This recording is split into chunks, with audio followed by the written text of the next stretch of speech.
کاش آج ابو بکر ہوتا تو شاید ہمارے درمیان کھڑا ہوتا، آنکھوں میں آنسو لیے مسجد کے دروازے پر جھکا ہوا سر۔ شاید جب ہم دنیا کے پیچھے بھاگ رہے ہوتے وہ ہمیں یاد دلاتا کہ کامیابی صرف اللہ کی رضا میں ہے۔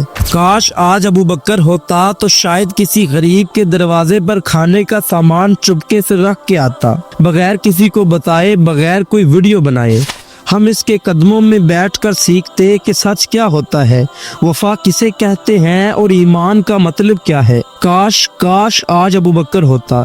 کہتے ہیں زمانہ بہت آگے نکل گیا ہے، کہتے ہیں اب وہ وقت نہیں رہا، اب ویسا اخلاص، ویسا ایمان، ویسی قربانی، ویسا صبر اب کہاں۔ مگر کبھی کبھی کسی کو جھوٹ بولتے دیکھ کر، کسی کو حق چھینتے دیکھ کر، کسی مظلوم کو تنہا روتے دیکھ کر، کسی یتیم کو در بدر بھٹکتے دیکھ کر، اور سچ بولنے والے کو بے یار و مددگار دیکھ کر دل کہتا ہے کہ کاش آج ابو بکر ہوتا۔ وہ ابو بکر جس نے اپنے نبی پر یقین اس وقت کیا جب دنیا ان پر ہنس رہی تھی، جب قریش انہیں جھٹلا رہے تھے، جب رشتہ دار ان سے منہ موڑ چکے تھے۔ وہ ابو بکر جس نے اپنی جان، مال، رتبہ، ساری عزت، سب کچھ بس ایک نام پر قربان کر دیا۔ وہ نام ہے محمد رسول اللہ صلی اللہ علیہ وسلم۔ آج کے زمانے میں جب ہم اپنی انا کے لیے رشتے توڑ دیتے ہیں، جب ہم فائدہ نہ ہو تو سچ کا ساتھ چھوڑ دیتے ہیں، جب ہم دین کو پرانی بات کہہ کر مذاق اڑاتے ہیں، تب دل کہتا ہے کہ کاش ابو بکر ہوتا۔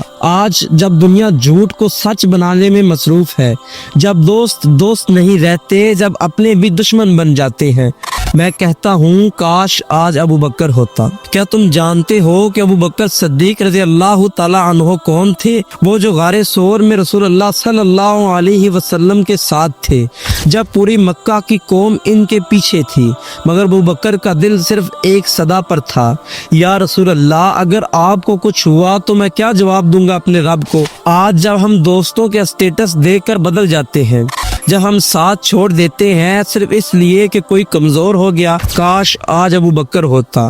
وہ جو رسول کے ہر حکم پر لبیک کہتا تھا۔ جب حضور نے پوچھا کون اپنا مال اللہ کے راستے میں دے گا، ابو بکر نے سارا مال اٹھا کر رکھ دیا۔ حضور نے پوچھا ابو بکر گھر والوں کے لیے کیا چھوڑا؟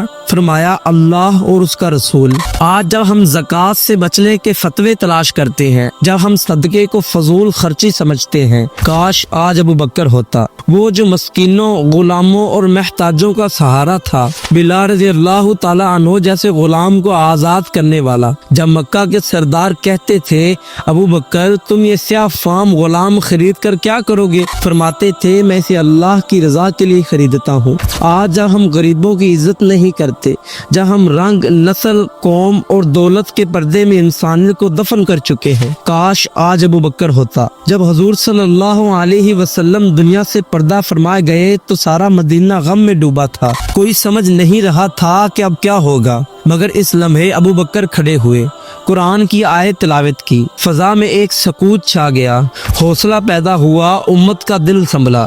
کاش آج ابو بکر ہوتا، جو امت کو بکھرنے سے بچا لیتا، جو فتنے کے وقت ایمان کی چٹان بن جاتا، جو ہمیں رلاتا، جگاتا اور خدا سے جوڑتا۔